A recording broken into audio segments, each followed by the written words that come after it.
Because of the way the Ravens 2021 regular season finished up, not making the playoffs, having a crash landing after an 8-3 start, even though we all knew it was a flawed football team, but that was because of injuries. There still exists this consistent theme among Ravens fans that we expect so much, rightfully so. We expect a contender every year. That's generally what you've gotten out of the Ravens, especially since Lamar Jackson has arrived. They've been a playoff team capable of beating anybody. One of the things that I thought I would do, this is going to be a different type of video, is basically create scenarios by which we try to predict or at least filter down the different ways that the Ravens draft and free agency signing period could look. Now, of course, we think free agency signing period is over. It's clearly not. There will be some more additions to this team. They just may not be big signings like a Marcus Williams or a Moses or a Jazarius Smith or even Bobby Wagner. Obviously, those last two didn't work out. So what I thought I would do is go through three scenarios in tonight's video, and this is going to be kind of different. I'm not showing film, so if it's not as entertaining, then let me know in the comment section. Obviously, I'd like to modify my content and make it as attractive as possible. I will not be showing game film during here. I should have said that initially. Typically, that is something I do, even when I'm just making commentary. So scenario one is basically something I alluded to in the Patrick Mekari video from a couple of days ago. Scenario one is the Ravens are committed to Patrick Mekari at center, and Ronnie Stanley is good to go at left tackle. Now that's obviously a huge question mark in our minds, as it should be. It's probably a huge question mark in everybody's mind. Coaching, maybe even Ronnie Stanley himself. He hasn't played football hardly at all in 2 years. But this first scenario is going to be best case scenario, I would say, in a lot of ways, whereby the Ravens do not have to go tackle at 14, whether or not Charles Cross is available, because they trust and believe that Ronnie Stanley is going to be good to go. So you have Ronnie Stanley, James, and Moses to handle the tackle situation. Mekari is under this scenario slash strategy, I guess you call it. Mekari is, slotted in as the starting center with Cologne as a backup, and then Cleveland and Phillips at left guard. Pretty decent offensive line, if you ask me. Other than the center left guard slots would be the quote weaker components if you're looking at it. Although I think Patrick Mekari has graded out quite well everywhere he has played. So what this would do is, if you ask me, is it would allow the Ravens to focus in on outside linebacker or edge, and then corner DB in the first two rounds. And that's hence the reason why I have Jalen Petre and Jermaine Johnson, pictured here. Falal, probably would not be there till the third, but the Ravens could address tackle in the third round if they wish to plan for, James and Moses aging out of the process in a year or 2 years. I understand that we want to future-proof the football team at all positions. That's just not possible in today's NFL, if you ask me. Certainly not going to be possible once the Ravens have to pay Lamar Jackson. But under this scenario, it's Ronnie Stanley's return to health allows the Ravens to focus on edge and corner or DB. It could be Roger McCreary, could be Trent McDuffie, but those guys wouldn't be there where you would pick up Petre, if you ask me. This scenario does not include the Baltimore Ravens trading back necessarily into the first round. Maybe it involves them trading up a little higher in the second round. And this is not including any trades at all for players. I advocated for trading for DK Metcalf. I think that having a guy, and I'll do a further video on this. I kind of don't want to let the cat out of the bag because I don't want other people to hear my idea and thoughts and kind of do content of their own. But I believe the Browns and Bengals defenses were built to stop this Ravens team under the current personnel. Starting with Lamar Jackson and then dealing with Marquise Brown, Mark Andrews, who I do not think those teams can stop. I don't. Mark Andrews specifically. But I feel like DK Metcalf would change that dynamic. It would bring in a guy that those teams are not prepared to match up with. It would totally change that dynamic. But that'll be a topic for a future video. So that's scenario one. Again, counting on Mekari and Phillips to handle the job at center and left tackle, not drafting a left tackle, but maybe drafting a guy second, if you can trade back into the second round or third round, a future-proof tackle. But I feel like if they're counting on Ronnie Stanley, they need to count on Ronnie Stanley, which obviously sounds like a big, a difficult statement for me to even make at this point. But if they're going to count on him, then they should maybe not even draft a tackle at all, and work on position groups that are going to impact the team immediately. If Ronnie Stanley's going to be the starting left tackle, and Moses is going to be the starting right tackle, with James being a backup at both of those spots, and Macari is going to be the starting center. So that's the first scenario that I offer to you. These aren't hard-coded guys necessarily, but certainly you would not draft Charles Cross if you thought that Ronnie Stanley, Moses, and James were all going to be good to go from week one until the end of the season. So that's the first scenario that I bring to you. Not necessarily saying that that's the one that I think is going to happen or that I wish would happen. These are just the different ways that I think it could work out. Scenario number 2, the Ravens are unsure of Ronnie Stanley's health and or Charles Cross is available. Now, it could work out to where they have to trade up to get Charles Cross. And that's why I have Ebiketie and Chad Muma in here. Now, again, not hard-coded on these guys specifically. You could be talking about, a couple of different guys, who are of equivalent draft projection area or range, with Muma or Ebiketie. But basically, if Ronnie Stanley's, health necessitates that we have to move up and get Charles Cross, then maybe we re-sign Tavon Young, and maybe we don't draft a corner or a DB like a Jalen Petre or like a Roger McCreary. Maybe we draft someone in the 4th round with all those 4th round picks. Maybe we use those 4th round picks to move up and catch another DB in the 3rd round or something like that. Clearly, to me, the big, if Stingley's available at 14 and Cross, I mean, that's difficult to do. Decision to make, I should say, if they're both available. But under this scenario, what I'm saying is the Ravens believe that Ronnie Stanley is still a question mark. And I know the draft is coming up in, 2.5 weeks, 3 weeks. Charles Cross is still there and at a time frame when the Ravens think they can get him. Maybe it's 14. But in any case, they grab Charles Cross. To me, then that means you're not going to pick up a starter caliber guy at left tackle, outside linebacker or edge, and slot corner. You're not going to pick up a starting caliber guy at all 3 of those positions, I don't think, in the first 3 rounds. That'd be a hell of a draft, I guess. Let's put it that way. Or maybe you do think that's possible. If you do think that's possible, then put that in the comments section. I mean, it is possible, I guess I should say, but it's not something that you can count on as a Ravens fan for them to draft a starter in round 1 for left tackle, round 2 for edge or corner, and then round 3 for edge or corner. Again, that's a lot to ask. But in any case, maybe they trade, use some of them 4th round picks to move back up into the 2nd again. I know we're sitting on 45, and then I think 76, and then the 4th round picks I believe start at 102. Maybe I have that last number wrong. Maybe it's not 102. But scenario 2 is the Ravens don't have, they cannot count on Ronnie Stanley for whatever reason. They've come to that decision by the draft, so they go get Charles Cross, assuming he's available. He might get taken at 6 or 7 or 8. You never know. And whereby that allows them, forces them to pretty much go get Tavon Young, and then draft young edge guys. Tavon Young can do the job at slot corner. I'm not sure that Brandon Stephens can.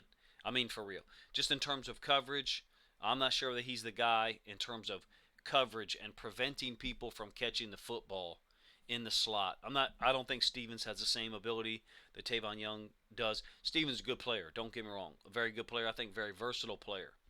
But I don't think he has the same coverage ability and man-to-man that Tavon Young does. And I guess the one way to phrase it, to use common vernacular, is I don't think he has the same ceiling as Tavon Young in terms of coverage. But he doesn't have the same health concerns, so maybe they wouldn't need to re-sign Tavon Young under the second scenario that I'm offering. Maybe they feel like they've already got that guy in the building in Stephens. Let me know, what you think of scenario 1 and scenario 2. Wide receiver and tight end, I'm not sure how those fit into these 2 scenarios. I don't have, a single offensive player, a single offensive position player on either one of these 2 scenarios, scenario 1 or scenario 2. How does a guy like Jeremy Ruckert fit into this? Somebody who I've said I think the Ravens need to take a serious look at because of his blocking skills and his catching skills as a potential H-back type guy. But we re-signed Patrick Ricard, so I don't know how that dynamic works. Drafting a 6'3", 6'4" tight end slash H-back, to replace and fit alongside Patrick Ricard, Mark Andrews, and I guess we still got Nick Boyle on the roster. Maybe tight end's not in the cards at all for the Ravens. Maybe they know that.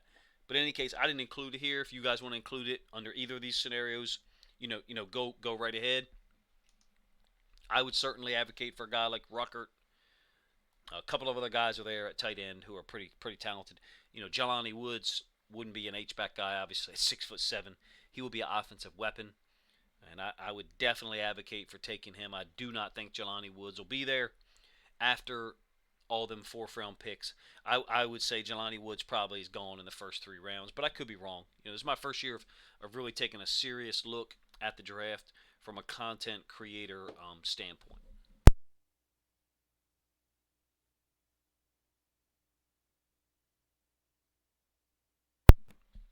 Scenario 3, okay, is Mekari, Moses, and Stanley are the plan, but Charles Cross is still there. So we don't need Charles Cross, I guess, because we're going to rely on those guys. So somewhat similar to scenario 1. So the Ravens trade back, and whereby trading back they get like a Dax Hill, and I have Josh Pascal here, but it doesn't have to be him. It could be Myjai Sanders. It could be any number of guys who are in that late first round, second, third round range. That's a wide range there that I'm giving, I know.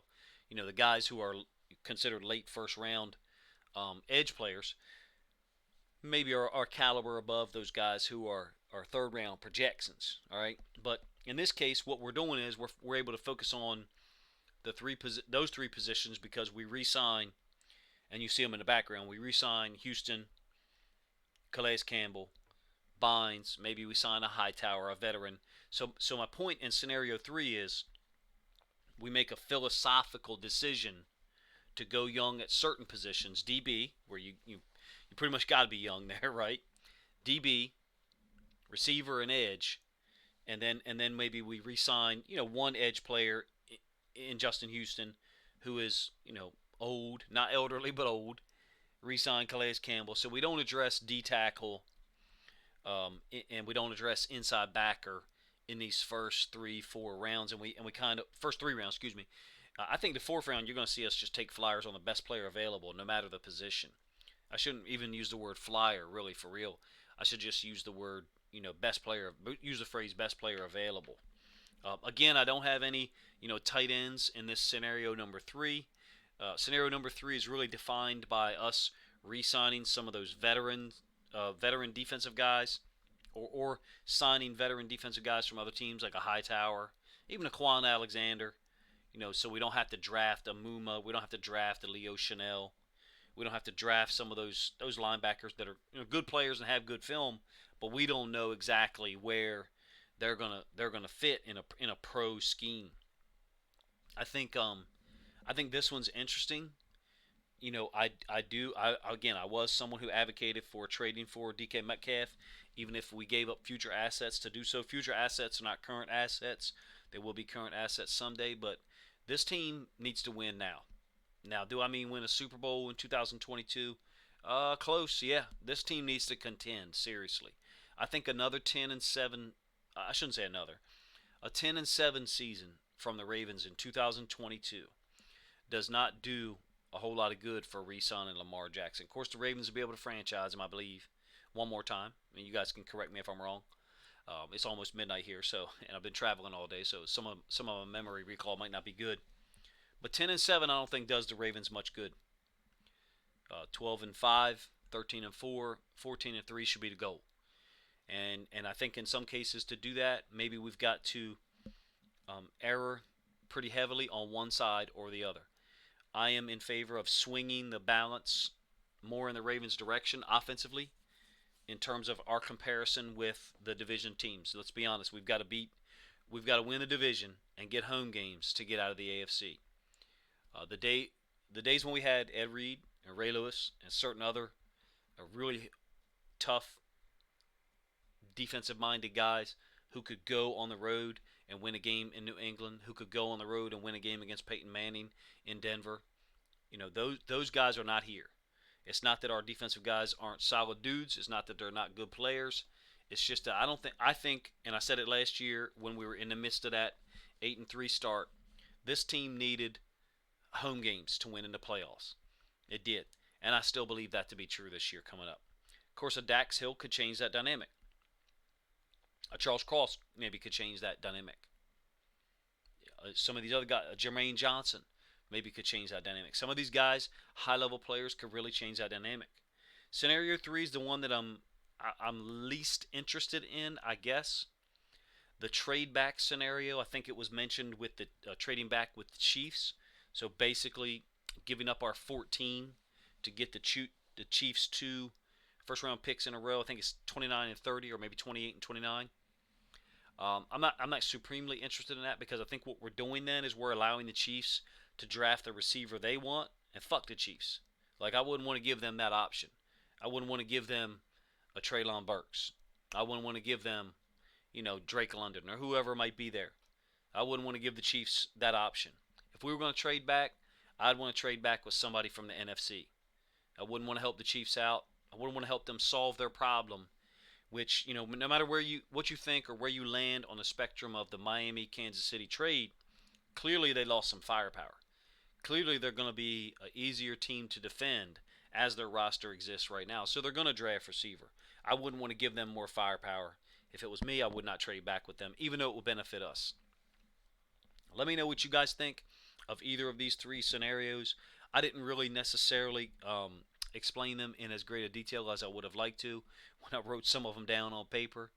I eschewed tight end and inside linebacker in most of these scenarios. Obviously, I did include a picture of Muma. Some of these guys are not my specific guys that I'm calling for the Ravens to draft. Just talking about people in these ranges of ability, ranges of projection by most draft prognosticators. To me, the one that I would love to see, really for real, the most is I would love for us to get Charles Cross. I know that Ronnie Stanley can play if healthy. I do. I also know that Tavon Young can play if healthy. If healthy, obviously. Ronnie Stanley is under contract with a big-ass contract, and we can't cut him. To my knowledge, if we cut him, we basically lose more money than we would, than we gain, I guess. To allocate big money to Charles Cross at 14 or at 10 or at 11 or 12 or whatever, we're not trading with 13. 13 is the Browns, I believe. They're not trading with us. They're not going to allow us to trade up and get Charles Cross. Hell, they might take him in front of us, right? To me, if we're going to bet on somebody, we bet on Tavon Young. I know he's been injured twice. He just played this past season, played a hell of a season. And we have Brandon Stephens as a positional backup. And I don't mean that Brandon Stephens is a backup as a role as his ceiling. Brandon Stephens can play. He can play. We've got Humphrey, we've got Peters, we've got Stephens, we got Marcus Williams, we got Chuck Clark. I think Geno Stone is still coming back. Tavon Young, to me, sets that whole group up for success. And then if Tavon Young does go down, we could move Stephens over, or we could move Marlon over.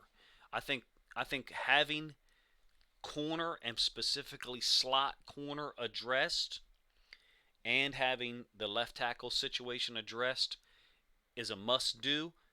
Clearly we would love to have a high-level edge player. When I say high-level edge player, like a Jermaine Johnson or Kayvon Thibodeau, we would love to have those guys. But at some point this year, Oweh and Bowser are both going to be healthy. Bowser apparently is going to be a little further along than we would like. Bowser is going to be healthy at some point. Tyus Bowser is a better football player than Jermaine Johnson. Period. In the NFL, Tyus Bowser is a better football player than him. Tyus Bowser is capable of playing well against the run, against the pass. He's capable of covering tight ends, covering running backs. It's home film. He's done it. He's done it. I would love to see us draft a good edge player, someone who we could make do with until Bowser's healthy, but not sell out, in order to get that person. Now, if a Kayvon Thibodeau or Jermaine Johnson for that matter, falls to 14, then maybe you have to take him. Maybe you do. This scenario number 2 is the one I'm the most interested in because it hopefully sets us up for future success in terms of getting Cross, and now maybe we can cut maybe we can cut James. Maybe we don't have to keep James around. Although I thought that was a really astute signing last year to get him, even though he was an injured guy, someone who had lost a lot of football playing time because of 2 injuries back to back. Let me know what you guys think of these 3 options, these 3 scenarios.